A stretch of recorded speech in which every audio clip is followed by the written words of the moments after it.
You may have noticed people are a little more irritable and intense this week. Maybe a little more tension, conflict coming up, but it's all for your growth and for healing and building a stronger foundation for the long term. This week, we've got a big stellium happening in Capricorn, including a combustion of Mars and the Sun. So this is the energy of action, drive, fire, and intensity.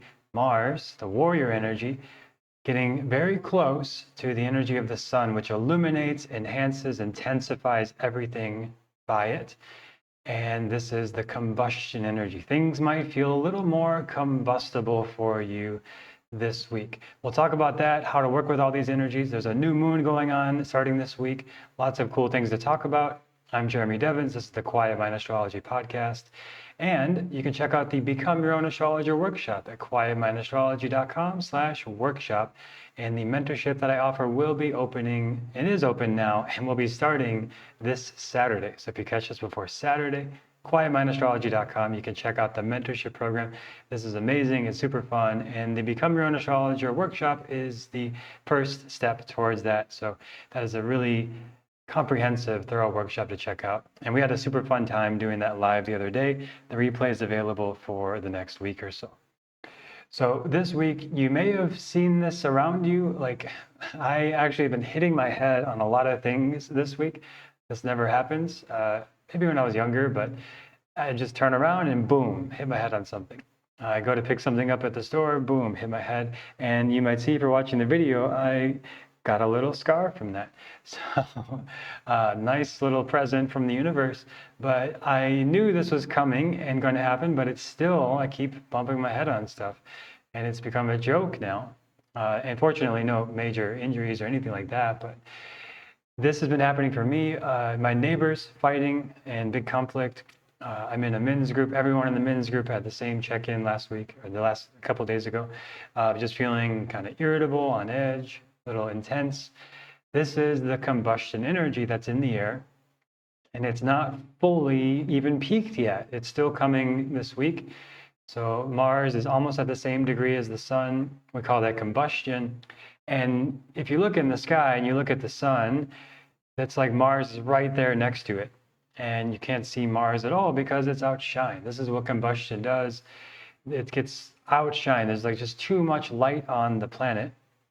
And Jyotish is the science of light. We're studying the energy in that way. And a lot of modern science is starting to catch up with this, how photons have information and energy. And we actually can eventually have more of a science of light that is explaining all these things in astrology from the empirical perspective. But all that to say is, like, you may feel a bit more volatility, a bit more intensity. This is a time where you might try to bring something up with your spouse and it leads to an argument. Or you try to bring up something at work and it leads to a conflict. So this is not the best time to bring up stuff that can trigger people or be more volatile, because it can more easily trigger intense situations and like breakups or getting fired or big blowups or burning a bridge. That kind of stuff can happen during this transit. So just being extra mindful of how you direct the energy is very important. The good side of it is it gives like a breakthrough kind of energy. If there's something you want to start, a project, a habit, hobby, you want to make some progress on it, this is a breakthrough kind of energy for that. All that with the new moon also that started this week. So the 18th of January, the new moon in Uttara Ashada in Capricorn. And I talked about this on the monthly episode, as I always do. The new moon and full moon are the big shifts of the month, usually, unless there's other big stuff happening. And the Uttara Ashada energy is very determined, very strong, and very steady. And all this Capricorn energy, like I've talked about, is great for actually taking your New Year's resolutions and turning them into real habits and real actions and real productivity. Because usually the New Year's resolution is kind of high in the sky, vague, abstract. Like, I just want to lose weight this year, or I want to sleep in more, or I want to work more or work less, I want to make more money. These things are just kind of too broad, and they don't usually stick when you don't have a clear direction to go. So Capricorn is about building real lasting structures. And this is the time this week that you can build real lasting structures. Every year, we end the year with the sun in Sagittarius, all the planets going through Sagittarius, hopefulness, optimism, an inspiring kind of energy. And every year, by mid-January, we move everything into Capricorn by transits. And this means we got to be practical and grounded. And reality hits that hopefulness. And if you can bring it into tangible, practical actions, then the hope will sustain and you will get the outcome you want eventually. And if you don't put it into real practical actions, then it'll just fade away. Like most New Year's resolutions. The vast majority of New Year's resolutions are just fading away by mid-January. And what really stands are the habits, the routines, the structures and systems you put in place. So it's less about setting up a perfect habit or routine, but actually setting up a better system and process in your life. As I've talked about, every sports team has the same goal, to win. But not every sports team wins. And the one that does win has better systems and processes and better players, but they got there through also better processes. And maybe there's some innate, born talent and things like that, but a lot of it is just hard work and repetition. And I'm much a bigger believer in hard work and repetition over just like some fortunate blessing or skill or intuition or great, divine thing that's there, which is important. We have those too. But a lot of times it's that perseverance, that system, that process, that was what makes things sustain in the long term. So that's what the new moon on Sunday the 18th is about. And we're in that energy for a few days of new beginnings, new potential, setting things up. And it's all in Capricorn and this big stellium here, all the planets moving through there. So everything is pointing to this week, like setting up the structures, systems of your life. For me personally, that's like improving the project management tools that I use so I can better delegate things and better organize things for myself and my business. So it's just all in like management, organization, process kind of stuff. And that might be kind of boring for you, but I think of it as it's like setting up the parameters and boundaries for you to build energy.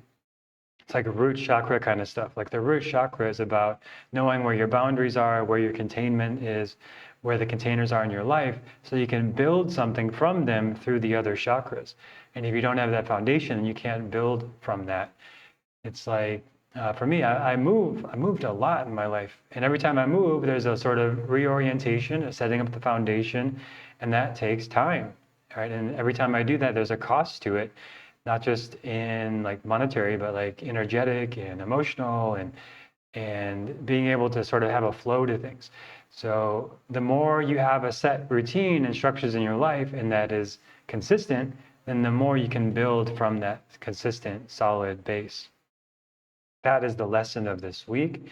And with that is like you might find where some of these systems, processes, structures, agreements in your life are not working. And this is where it leads to that conflict and that combustion energy of like, it can just boil over, like somebody's angry about a violation of a boundary or an unclear boundary or unclear goal, and it can lead to a major Mars kind of explosion or conflict because it's not a clarity of that boundary and structure that's there. So that Mars energy can't be directed in service of the structure. It's now directed at like aggression towards the disorganization. It's kind of an aimless energy.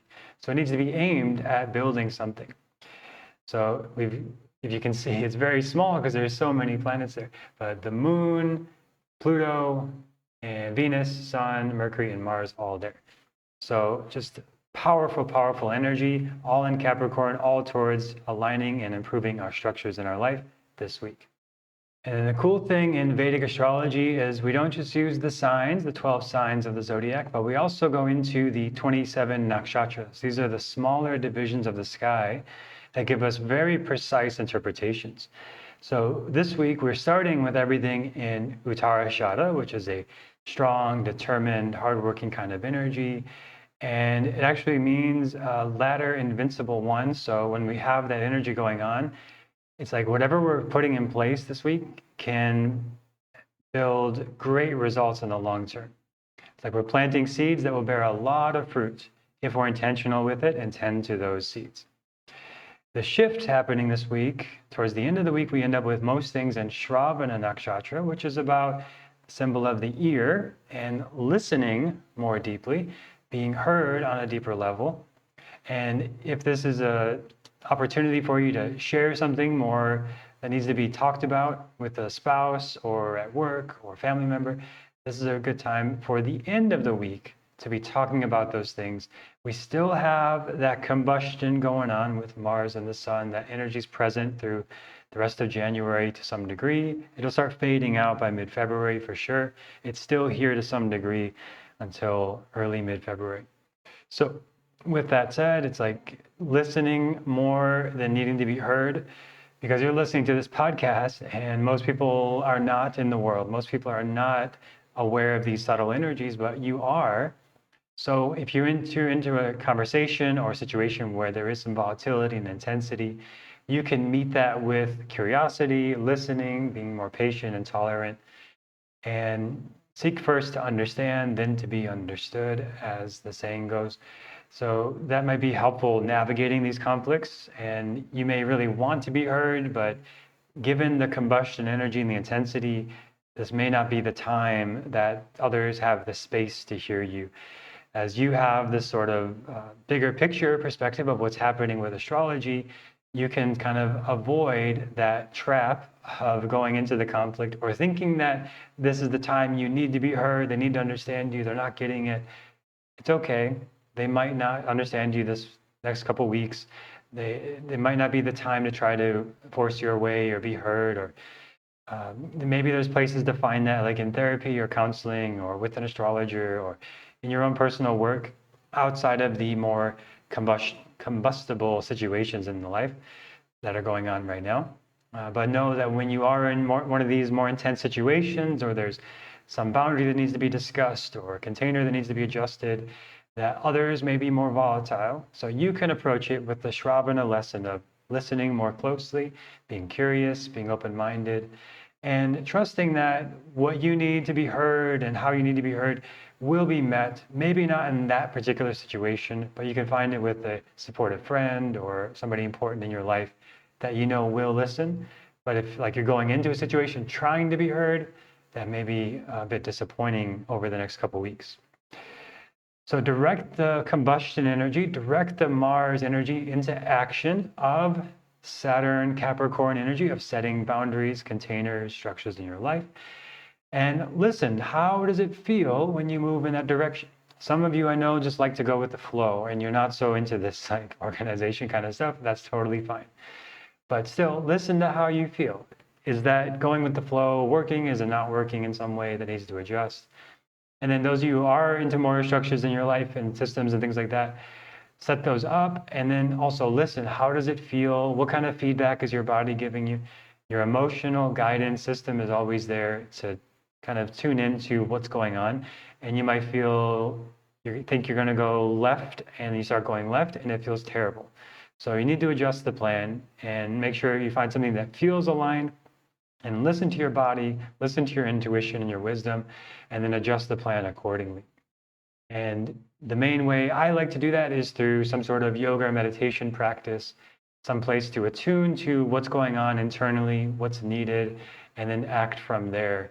So that could be like a morning sadhana, a morning meditation, a morning yoga practice, or any time in the day. But you have a place where you're kind of fine-tuning your radio dial, your ability to receive information and guidance, and your emotional guidance system, so that it's a more fine-tuned instrument that you can use throughout the next week and 2 weeks really, with all the Shravana energy, to listen within and listen to the intuition and guidance coming. And in the ancient text, all of this guidance comes from the rishis, the seers, the people who sat in deep meditation to receive this guidance of the universe. And it's held up, and a lot of the science and math from ancient India is validated now by Western empirical science. And maybe it was passed down, maybe there's more to that, but in the ancient teachings, it's that they sat and received the guidance through insights, visions, intuitions, and I think we all have that capacity to do that if we create space for it. And the more we're kind of distracting that intuition and numbing it out and not listening to it, then the less clear it is, and the more we can get misguided and out of our own alignment and lose that. But I think my intention is to guide you back to it, because I think everybody has that guidance system, that radio frequency. You can tune in to like your intuition, your true self. And this is a week to really do that with the more yang, masculine, structured, organized part of Capricorn that's needed right now this month. And then we're going to move on to some different energies next month. We got this going on in mid to late January and also early February. Study up the structures. And then we also have at the same time, within the Capricorn energy, it's not just structures, but it's Shravana now, which is like listening, following your intuition and your guidance that supports the structure. So we have both. The feminine, yin, receptive, intuitive part of ourselves, as well as the structured part of ourselves. This is the time to really bring both of those into coherence this month. And I hope this is helpful for you. If you haven't done any sort of new moon intentions yet or ritual, it's a good time to do that after you hear this. And if you want to go deeper with me and be guided to how to read everything in your chart, all the nakshatras, planet signs, houses, everything in your chart, and then for others as well, that's what we do in the mentorship program. And it is open for enrollment this week. We're going to start our first class in this cohort of 2026, the 10th mentorship class already. We're starting this Saturday. It's going to be super fun. We've already got an amazing group joining us, and enrollment is open this week. Then we start on Saturday. So you can check it out at quietmindastrology.com/workshop and check out the free workshop and get a feel for it. A lot of fun there. We laugh a lot. It's super fun. So check that out. And then hopefully reach out if you have any questions on YouTube or Spotify. I'd love to hear if you have anything you want to see in future episodes. So thank you for listening and have a great rest of your week, and talk to you soon.